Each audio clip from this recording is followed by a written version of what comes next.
I'm Tom from Red's Radio Controlled Models. What we have here for you today is a build overview of the MiG-21 from Freewing. This features an 80mm 12 blade ducted fan with an 1800 kV outrunner. Flies on a 6S 4500 to 6000 LiPo. I like to keep the weight light, so I normally fly it on 5000s or 4500s. Has 100 amp speed control and digital metal geared servos on all control surfaces. Also features trailing link undercarriage, which is great for grass operations, as well as nice scale outline and colour scheme. The one I have here is the silver one, but there is also a blue one, as you can see on the front of the box as well. Let's get on with the build review so you can see what it's like. So as with all Freewing kits, the manual is a fully comprehensive manual. It always shows you all of the parts that you need to do in the manual. This one's quite well organised. All the bits you need to do to get it flying is at the beginning, and then towards the end are all the bits that you don't need to really do other than the control throws and centre of gravity. It's always a nice thing about the Freewing stuff. So the first thing you need to do with the MiG-21 is to take the canopy off, and you need to take out the battery bay inside of here. Now inside there are 4 screws. You need to undo all 4 screws just to get the battery bay out. You don't have to do this, but I do recommend it because you've got to try and feed the wires underneath here through to here to get into the Flightline blue box. They do include some anti-slip black matting, which is very nice, just to stop those batteries from slipping forwards. Now in the instructions it does say 4 screws, however we have found in ours that we actually only have 2. So I will be putting in some more screws just on the other 2 sides, which is a little bit of a mission on the side of Freewing. But however, the battery bay would stay in with 2 screws. I just like a little bit of extra security, especially when it's holding in my batteries. So once you've taken off the screws, you should be able to just make sure your battery lead doesn't get caught. Lift the whole of the tray out. So once you've taken the whole tray out, you can pop the canopy back on for a second. Saves the edges from getting knocked around a little bit on the canopy. So once you've taken off the canopy, the next thing to do is to take off the cheater hole. So all it is a screw underneath.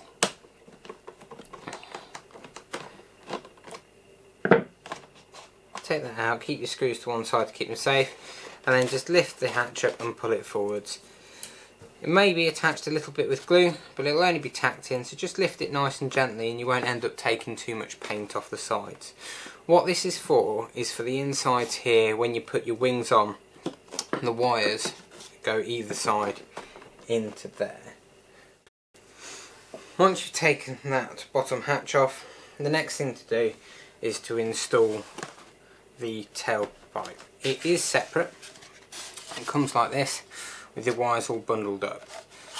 You won't want the wires bundled up when you're installing it, just so you don't get them stuck. You can keep them bundled up if you want to and just trail them over. I like to trail it over the back just to make sure. Freewing have left these surfaces completely unpainted, which is very nice.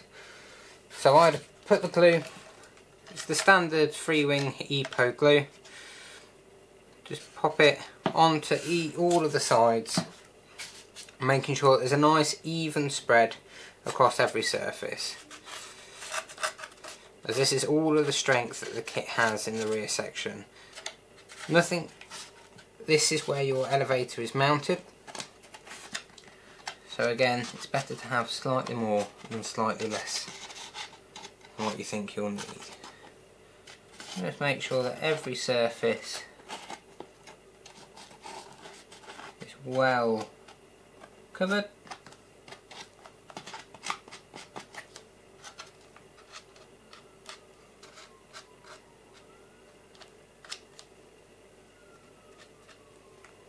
There we go.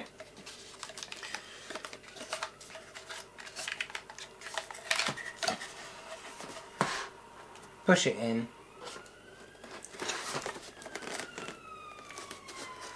And then once it's pushed together, pull it apart, leave it for 90 seconds. So once that's been left for 90 seconds, push it back in.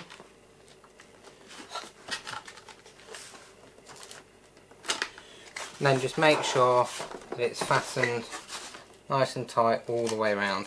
It's quite important that there are no gaps on the top and the bottom or the sides, as this will adjust your thrust angle when the fan is actually running. Same as a prop would. So just make sure that it's nice and even all the way around. Leave that for a couple of minutes just to set. And what we can do is start having a look while that's setting at the next part of the build, which is popping the wings on. So once you've got the tail glued on, next thing to do is to install the wings. In the kit you have two carbon wing spars. The small one goes at the back and the big one goes in the front. They are a very tight fit, which is nice. To push them all the way through. Once they're all the way through, grab your wing and you'll see that the wing has got nearly a meter's worth of cable, and this is where taking off this bottom cheater hole is a great help. So all you need to do is put the leads through and then pull them through there. Just relocate the carbon spar, like so. As I said, it's a very tight fit. Let's just find them in the right place. And then push the spar into the wing on one side and at the back edge. Just keep these tight as you pull them up. And then they'll fit over the two locating lugs on the centre of the wing, like so. Make sure none of the wires have got caught. Then once you've done that, you have two screws for the wing, one there and one there. Once you screw these up, your wing will be nice and held in securely. Do the same for the other side. Obviously with this kit being as it is designed for the wings to be kept on. It does only have an 800mm wingspan. However, if you wanted to do it so that you could disconnect it and reconnect it, on the end of the lead I would splice the wire, add a multiplex connector or some sort of multi-adapter, as this will allow you to plug it in and unplug it. There is room in this groove, because once you've got both wings on, we'll have to put a little bit of plastic in, which means you won't be able to thread the wires through quite as easily once the plastic is in. So it is designed for the wings to be kept on, but as I say, if you wanted to adjust it, you can do just with a multiplex connector, which are available from all good model shops. So I'm going to do the same for the other side, and then I'll show you what comes next. Just to show you putting a wing on with the screws that you need to use are the two little 3mm screws with a washer top. Don't use the countersunk ones, as they won't screw in properly and then you'll have a problem later on with the kit. So as I say, with all the Freewing stuff, magnetic screwdrivers are best, so then if you won't going to drop it into any of the holes, as it is a little bit of a pain to get out of. So when you put it in, make sure the wing's pushed all the way in.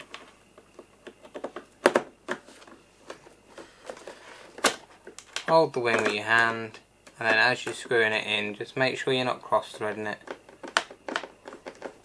It does go into a metal lug rather than just into plastic, which is nice. However, don't use Loctite on the screws, as it does go through plastic to get to the metal lug and it will degrade the plastic. Just do it up until you feel some tension, just so you don't strip any of the threads, as it would be a pain to try and replace any of the threads. And you do the same for the front as well.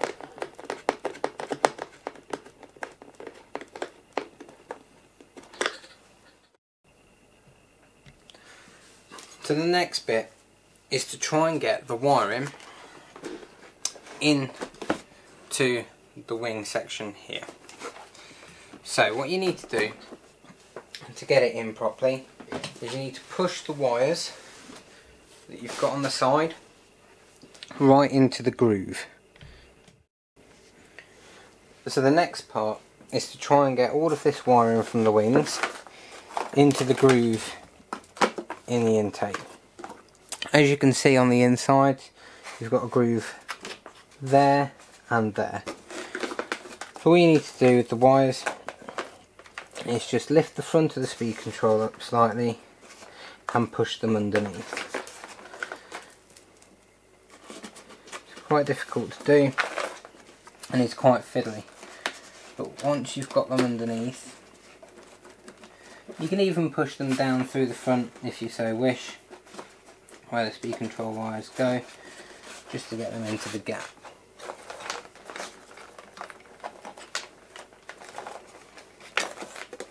I'll show you what the finished result will look like when we're done. So once you've got your wires pushed in, you have to use a long metal rod which comes with the kit through the front of the canopy, down the back spine to pull the wires through. I've actually opened mine out so that the hook is slightly wider, and I found an easier way. If you pull the speed control across to one side, you can actually create a hole next to the speed control. So when you push the metal wire through, you can actually then get the metal rod through the gap by the speed control. Once you've got it through that gap, as you can see there, the metal rod, you can hook all of the wiring into the hook from the kit, and once it's all hooked in there, you can then just pull the wire through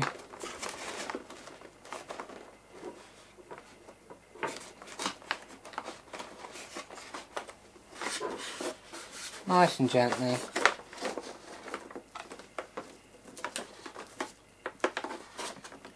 That's one wire didn't pull through, so then just push it all the way back through.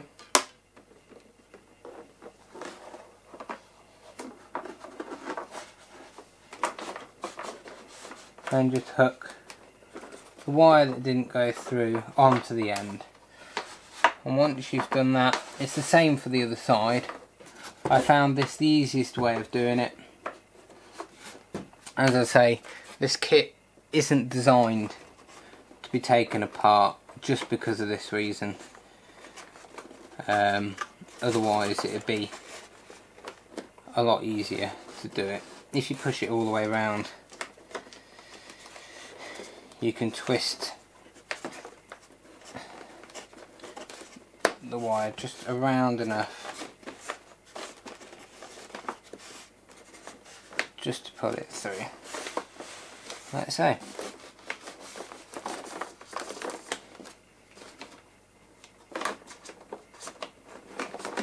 So that's one whole wing side done.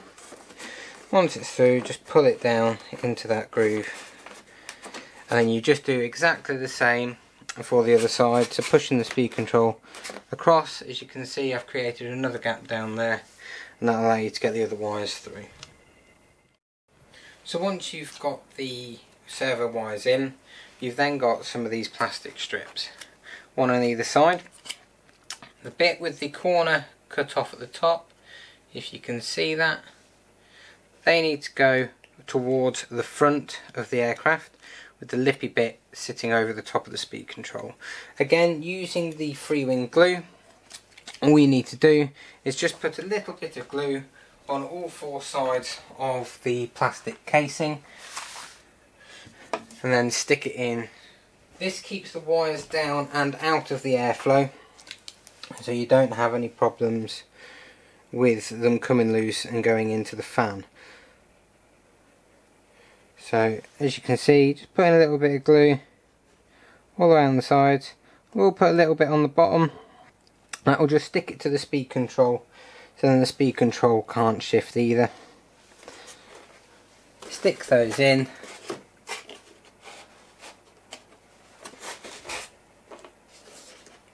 Making sure that they sit in the grooves in the foam.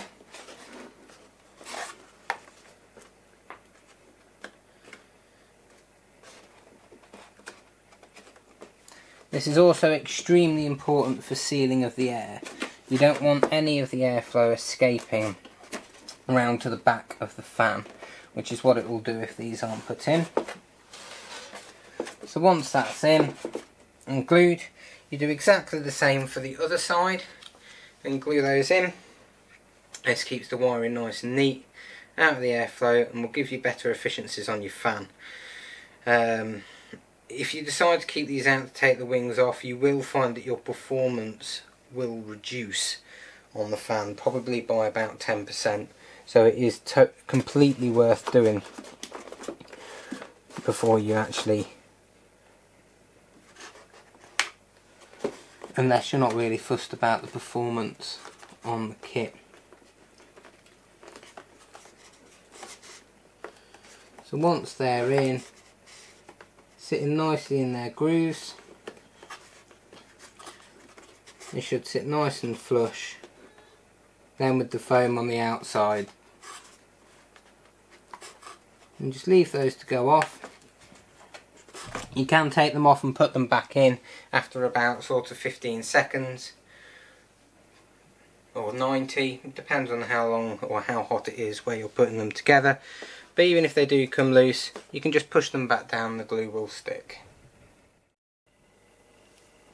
So the next thing to do, once you've obviously got the wing on and all the wiring done, is to put the horizontal stabiliser on. On the back, this looks like it's meant to have a carbon spar in it. It isn't. These little bits here are actually the supporting anti-rotation pins, and you've got your flat mount in there. I would recommend just double checking them dry fitting before you put them on. So when you put them on, slide them in, make sure that little pin on the inside there locates into that hole there. Just pop that in. The support on the inside of the fuselage slips on the inside of the elevator. That goes in there. And then in the bag of 4 screws you'll have some 2x6 screws. They're the ones that look the smallest. They've got a countersunk head. All you need to do is just pop those into the elevator bottoms. Again, the Freewing kit doesn't come supplied with a screwdriver. I've been able to use the same size screwdriver for all the screws on this kit. Again, tighten it up so it's just tight. Once you've done that one, do the one up at the front.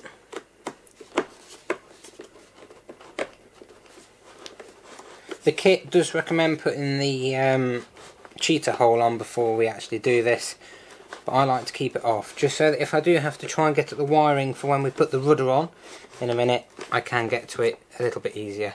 So that's that side on. You do exactly the same for the other side using the other 2 screws. Nice, quick, easy job.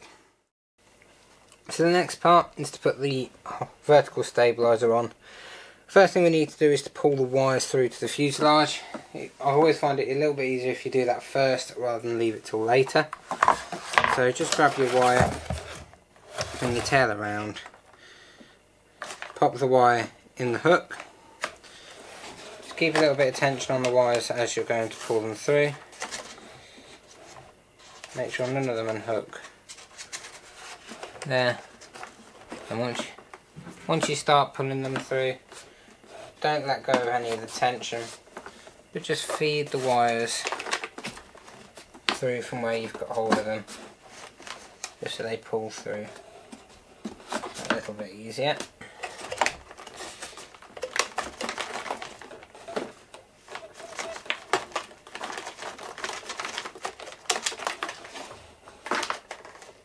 Gently pulling them. Make sure you don't pull them too tight. If you pull them too hard, then you may just damage them a little bit. keep pulling them through.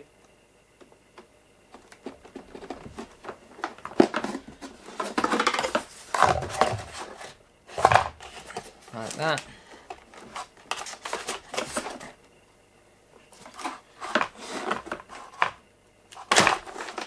There we go.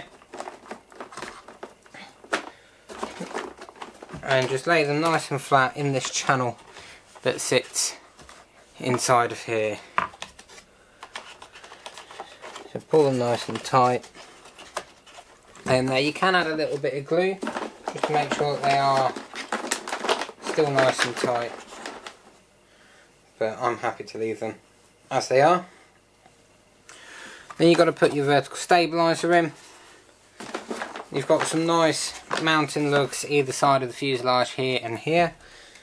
All that it does, make sure that those are sitting in that groove, because if they're not it won't sit flush.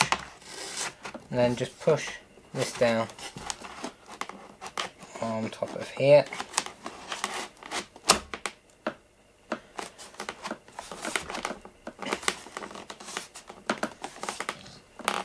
There we go, that looks fine. And then in your bag you'll have some more countersunk screws. These will be 3mm. 4 of them, and they just screw in on the sides and on the other side. Nice and simple, don't over tighten them because it's only going into plastic as normal. So once you've got that vertical stabiliser on, it's just about putting everything back.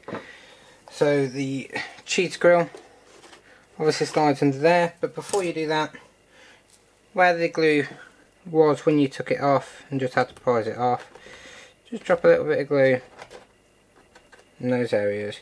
You don't want too much, you just want enough just to hold it down in flight, so that if you do need to get back into the wiring for any reason, like the plastic comes off or anything like that, you can get back to it. Then just slide it on and then just pop your screw in the top.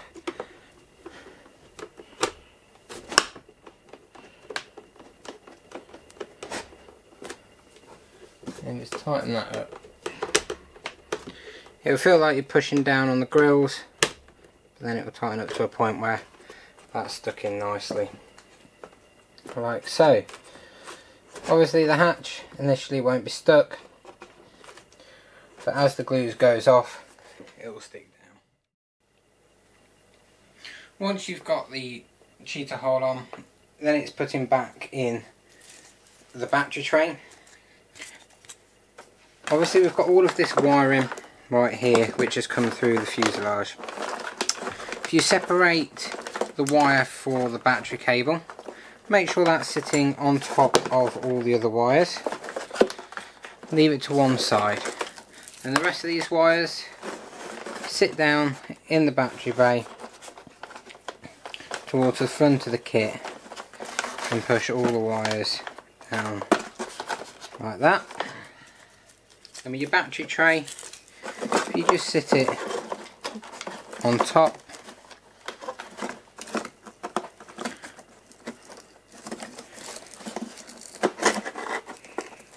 making sure none of the wires are caught, and either side, which mine have, and there we go.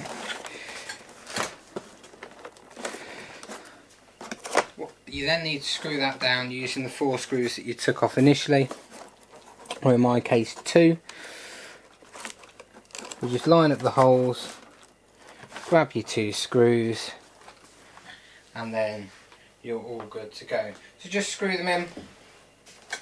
As I say, if you do have the other 2 screws, use them. If you don't, then it's not such a big issue. But just give it that little bit more fuselage support if you do have them.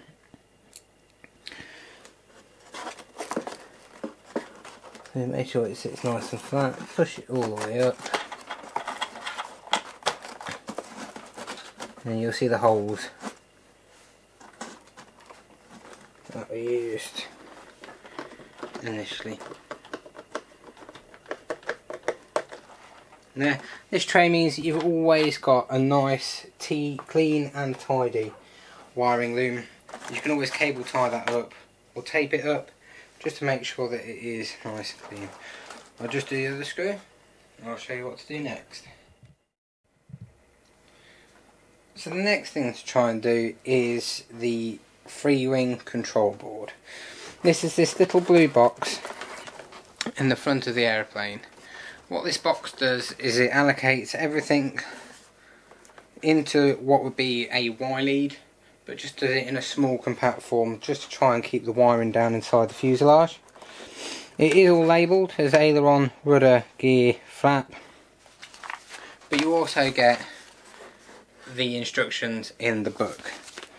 So all you need to do, just need to plug all of the ailerons into the aileron slots, and then all of the flaps into the flap slots.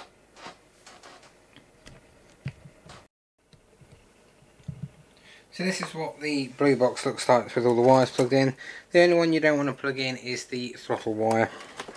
All the other ones just go out the back like so. What I'd recommend doing is just putting a cable tie just over them, just to keep them all nice and neat.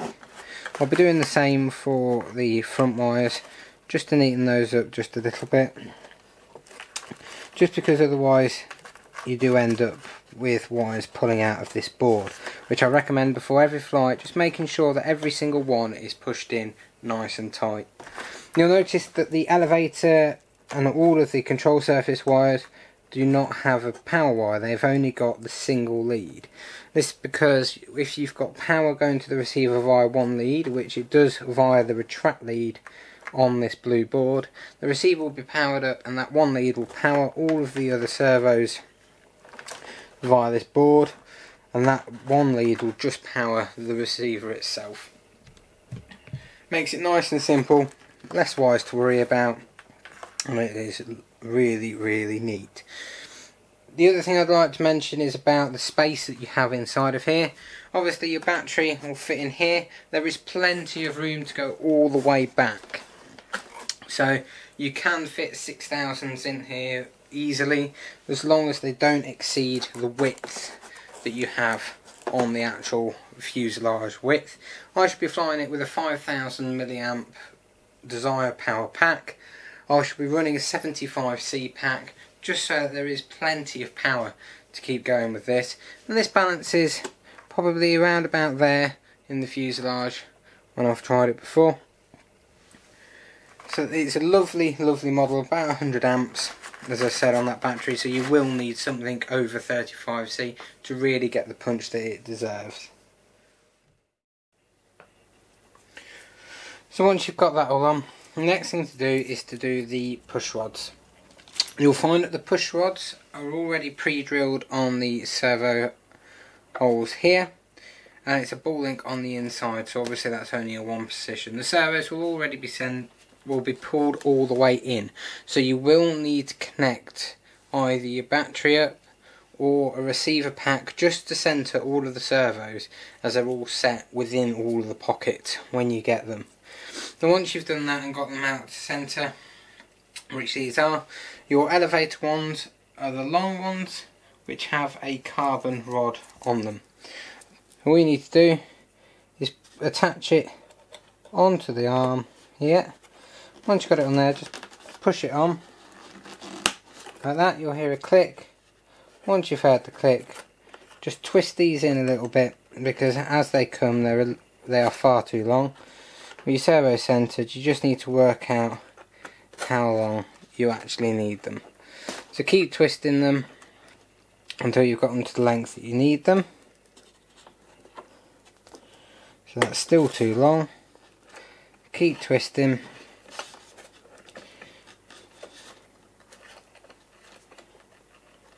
So as you can see, as they come out of the box, these are not pushed in hardly at all.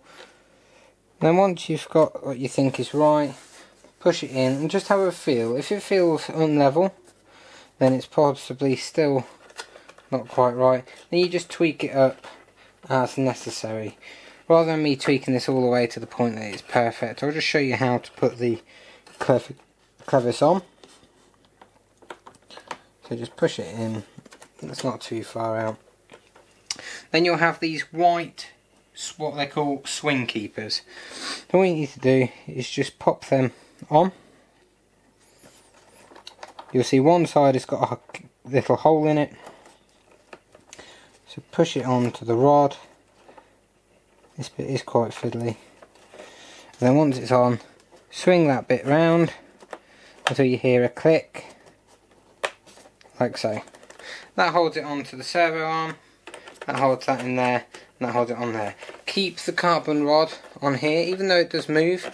What it does is it reduces the amount of flex that is in the actual arm length, so you don't get as much flutter onto here.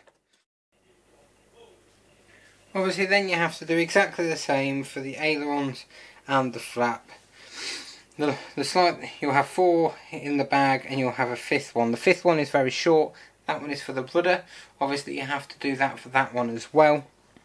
And you've got shorter ones there for the flaps and longer ones there for the ailerons. Just do the same for all of the control surfaces. All the servo holes are pre-drilled, so you don't need to worry about which one to put it onto. It's all ready to go. Just throw those on and then just plug in your radio just to make sure that they're recentered. So the next bit to do in the kit is to install all of the extras. So you've got your wing fences, your pitot tube, the underneath section and your pylon on the front. So first things first is the wing fences. You can see the grooves in here. These are your wing fences, these little silver pieces of wood.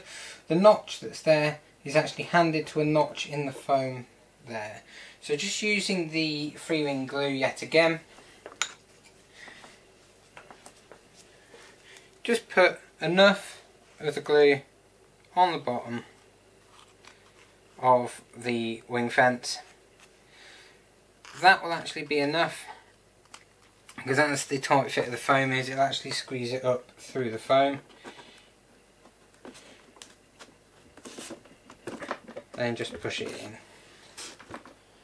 It'll be a nice tight fit. Then I will just leave that glue to go off as is. You do exactly the same thing with the other one on the other side.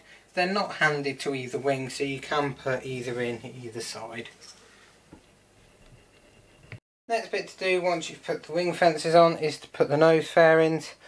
What you will need to do with this is grab a scalpel or a hobby knife and just cut into these just to open them up, because as the factory they actually come closed. So just get your scalpel and just dig in.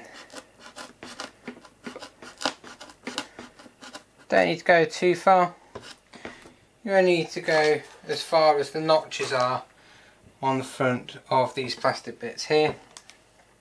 Again, just put the glue on the edge, as the glue will spread when you push it in. Just make sure you've got enough on there so that there is enough to spread. Again, they're not handed. Then put them in and just push them up until when the notches actually go into the foam. Like that. And just leave that to dry. Just make sure you do the same on the other side. And then the next thing to do is to put the under fuselage fence on. So the next part is to put the belly fence on. This is this big wood bit here. What you need to do is just test fit it first. So just put the green bit all the way to the front, and then towards the tail just push it in just to see if it will fit. Mine is actually a little bit short at the front. I'm just pushing mine in there. You'll need to make sure it fits in the grooves around the back of the tail as well. There is actually a groove built into the foam. So again, just push it in just enough so it sits flush. At the back, just here, there is a small hole. there'll be a spare screw in your screw bag. What you'll need to do is screw this through, but you need to put it in through the wood side first. So just pop that in there, screw that up. This is after you've applied some glue, just to make sure that this actually screws in. My location on the pin is a little bit far back, so I just need to pull it so it's in line. There we go, that looks better. Let's just check it again. Yep, that's fine. So all I'm going to do, take it out, put the glue all over, same thing again. You don't need massive amounts of glue, just enough on the front and on the bottom just to hold it in. Obviously the screw on the back will hold it in along the back edge.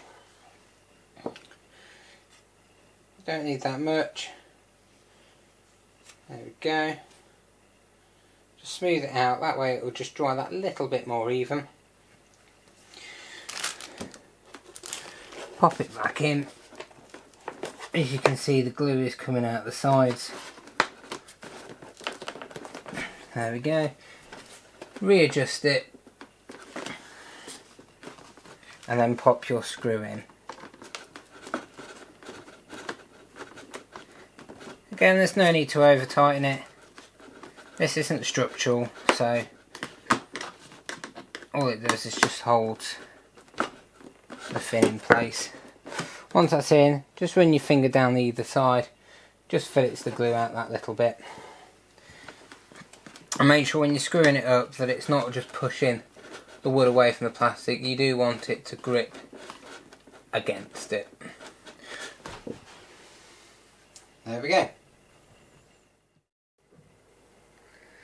In the top of the fuselage you'll see a little indent. This little tiny radome just slips right in the top there. Again, it's all in the manual. So again, using the Freewing glue, all you need to do is just put a little bit around the base and then just push it in and it will go off in a couple of minutes. So just pop a little bit on the bottom and then just push it in. Just wipe the excess glue off, there we go. And that's that in there. On the nose you'll have a location for the mast. You have this bit here. On the bottom of the fuselage at the front, sorry, at the top of the fuselage on the front, you'll see a little indent. Just put a little bit of glue onto the pitot tube again and then just slide that in there. It sits very flush to the fuselage. It's quite flexible, so it shouldn't snap particularly easy, especially with it being so close to the fuselage anyway. It should be fairly durable. So the last thing to do on the MiG for aesthetics other than the transfers is to put the pitot tube on and the nose cone. Your pitot tube is made up of a carbon spar and a plastic bit. The plastic bits go straight into the carbon tubing, like so. It's so tight that you only need the tiniest drop of glue onto the front anyway. So just put a little bit on the end, that will do. Not even a pea size, otherwise you'll end up with too much squirting out. Then just run it round your fingers like that. On the front, just to put it on, all you need to do is just slide it on the front like that. Obviously it's going to be incredibly fragile, so I'm going to leave it unglued. To the flying field, all I'm going to take with me is a very small bit of tape, clear tape, just to put over the front. That way when I store it, I can take it off and it only leaves that bit there which is flush to the fuselage. The last bit to do then is the nose cone. On the front here you've got a small hole. That slides into there. This is extremely tight. It just goes all the way in.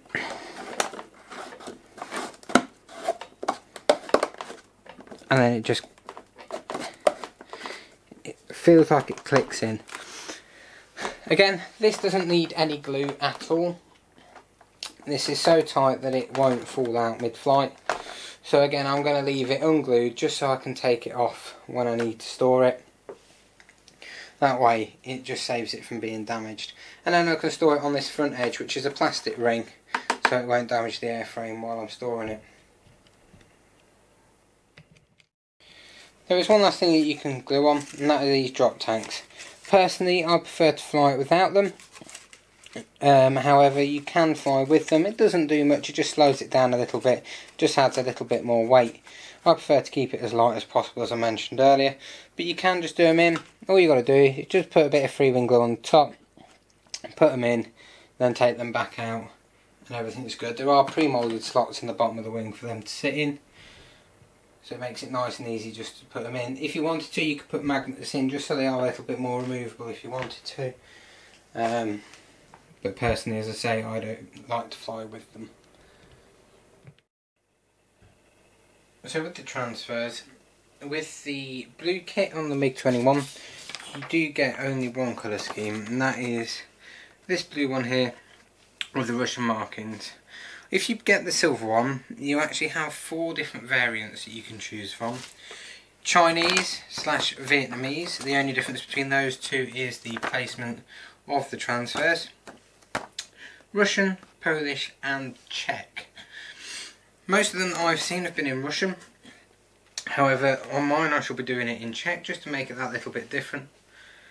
The transfers are very nice. They're not water slide like some of the other Freewing kits, which makes them a little bit more resilient, which is really, really nice. What you have to do with them is have a look on that transfer sheet as to the locations of the transfers, and once you've had a look, just grab your transfer sheet and you'll see that all of them are pre-cut in squares. So just take the corner of one of the squares, try not to peel the backing off as well. Peel it off and you'll notice that the whole square comes off. Don't trim it because you need the whole square. Obviously look at the transfer, see whereabouts it needs to go in relation to the model kit. So this one just sits right underneath this little bit on the fin here. I'm going to place it just under about there. Once it's on, just flatten it out as you would any other transfer. Trying to minimise the amount of air bubbles that you've got in the kit. The great thing about these dry decals is that you can take them off if you need to. And just to flatten it out. Once you've flattened it out, all you got to do is just get either a piece of tissue or something just hard just to rub it on. This activates the glue underneath the actual transfer itself, and then when you pull the corner, this backing comes off and it leaves the transfer behind. This gives it a nice matte finish, which it would do, and it also just means that it just stays nice and flat, and it also isn't that fragile. These plastic bits you can then get rid of, and you do all of the transfers for this model are exactly the same.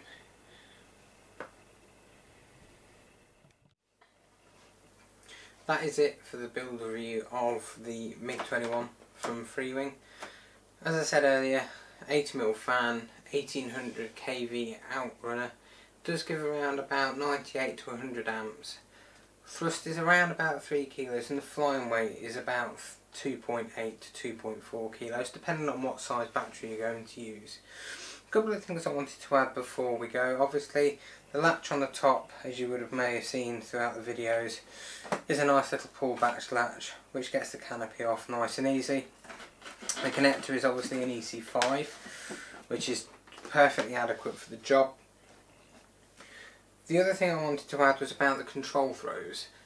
The control throws in the manual for the elevator recommend 30mm on high and low rate.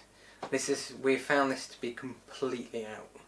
What you'll be looking at is around about 16 to 18mm on low rate with around about 20% expo, and on high rates you'll still want that 30mm just to make sure you have the throw for on landing approaches, but you'll need at least 30% expo. I will be flying it on completely 20mm on about 25% expo, just with that 30, just to make sure that if I do need it, it is there, but you shouldn't have to. The ailerons are about right on what they are, but you will need a higher expo, around about 30% expo just to soften them out. I would recommend on the low rates maybe dropping it down to about 75% rather than the 85% that they recommend. The rudder is fine as it is. Obviously won't be using it that much. In the knife edge it does couple a lot. That's to be expected with a tail quite so far back as it is and how small it is. Otherwise it's a very, very nice flying jet. Sits in a high alpha, really, really nice. Has a great top speed. You're looking at around about 100 mile an hour if you're using a nice high C pack. If not, you're looking at around about 90 mile an hour, which is perfectly scaled for this size of model. Flight times on a 5000 milliamp, you're going to be limited to around about 3 to 3.5 minutes, which isn't bad for a model of this size and performance. It is 1700 long, so it isn't that small, which is why I like to take that pitot tube off on the front, and it just makes it a little bit more compact to store. This model is available at Red's radio controlled models, obviously in this colour scheme and in the blue colour scheme. There is a link in the description below. If you like this video and would like to see more, if you'd like to subscribe, any hints and tips that you'd like to give anybody else on these models, please feel free to leave in the comments, as this is a hobby for everyone. Thank you for joining me. Obviously this is the MiG-21 from Freewing.